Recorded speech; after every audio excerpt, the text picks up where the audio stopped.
I have essentially been living in hiding. Essentially, my life from before your documentary ended with that phone interview, and since then I have been living by my wits.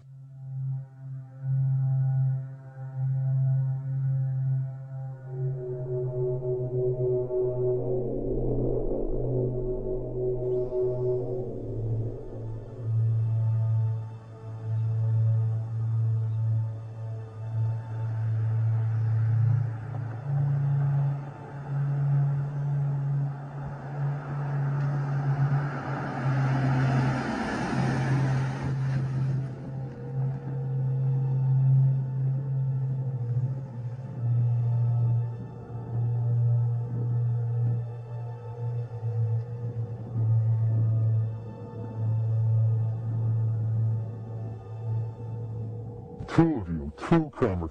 I was under the impression that it would only be you and your camera. All right, Victor, duly noted.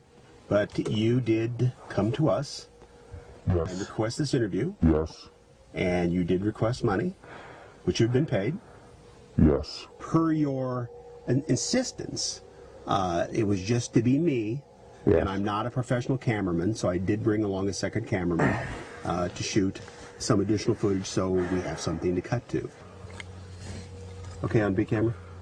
B camera set. Okay, here we go. So, Victor, here we are. Well, I must say that I never expected to hear myself called Victor again, or to find myself in disguise in front of a camera again. It's now been 11 years since we last conducted that interview. Yes, the Art Bell interview you arranged for me. In May 1997. As the interview progressed, I began to get a different sense, and that was that he was scared. I think Victor really is scared. That was a pleasant experience, I say with some sarcasm. Looking back on it now, 11 years later, you didn't want to do it. I did not want to do it on the day that I did it. You and that rocket man foisted it upon me after we had made an agreement for one on-screen appearance in your little documentary, and then somehow that agreement metastasized into an ongoing series of promotional appearances, which was not part of the agreement. You agreed to do that one phone interview with Art Bell Coast to Coast to promote the video at the time. Which was a live interview, and I had made it abundantly clear that I was not to be put in a position of revealing my whereabouts in a live situation. Again, Victor, with all due respect, you knew that the Art Bell show was live. You say that now, that's not how I remember it, but in any case, it's a thing of the past. Well, in any event, you contacted us for this interview. This situation has not been of my choosing. If I came to you and requested, as you say, in fact, I find that characterization insulting. I did not request to give you information. I offered you information. Yes, I did demand payment. Certainly I demanded it. I would not have been given it had I not demanded it.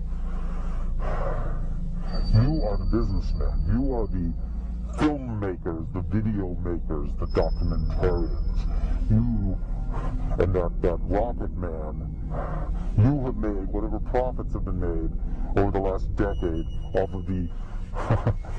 I can't think of a reason why I would want to be giving you information were it not for the money. Certainly any illusions I had that my information might actually spur the government have been sadly mistaken. It's been 11 years since I brought out that tape. What follow-up has there been? Who among these so-called ufologists, these self-proclaimed investigators, show me one of them that's demanded information about S4 under the Freedom of Information Act. Show me one of them that has seriously attempted to confirm or deny the existence of the alien interview program. All they care about is talking among themselves and making videotapes, making documentaries, promoting themselves, Do you at least feel vindicated that no one has conclusively debunked the tape? But the only vindication that I could imagine would be if the government finally revealed all that they know about these aliens. So are you saying that the internet truth seekers are not living up to your expectations? That is an understatement. Well, I should say they perhaps are living up to my expectations, since my expectations were admittedly low to begin with. All the days in which people took Bob Lazar seriously, and who is that person in your documentary, that Morton character? Sean David Morton. Yes, a researcher. What has he discovered to corroborate or debunk the interview since that time? He was more than happy to take it at face value. Then, when he too was being paid, I assume you paid him as well as me. All of these people are charlatans. All of these people are at best hobbyists and at worst professional con men. Well, I'm assuming that you've seen the finished product. What did you think of Bob Dean's interview, the retired NATO commander? Well, he took the video at face value, but that was a case of being correct by accident. What about Rick Baker? Rick Baker's won Academy Awards.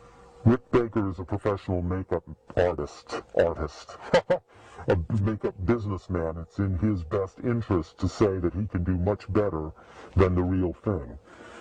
And that other makeup man, the same goes for him. The John Criswell. John Criswell, yes. They both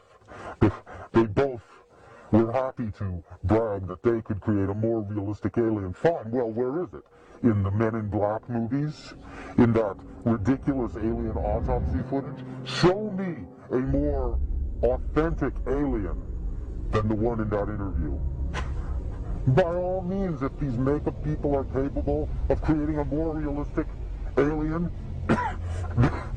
then show me, compare it, place it before the public. These people are show people. Everything for them is hyperbole.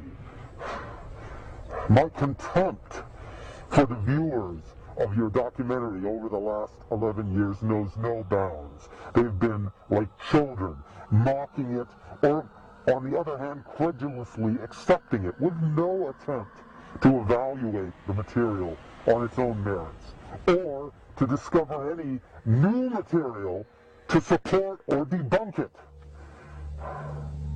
This is not a joke. This is not a hoax.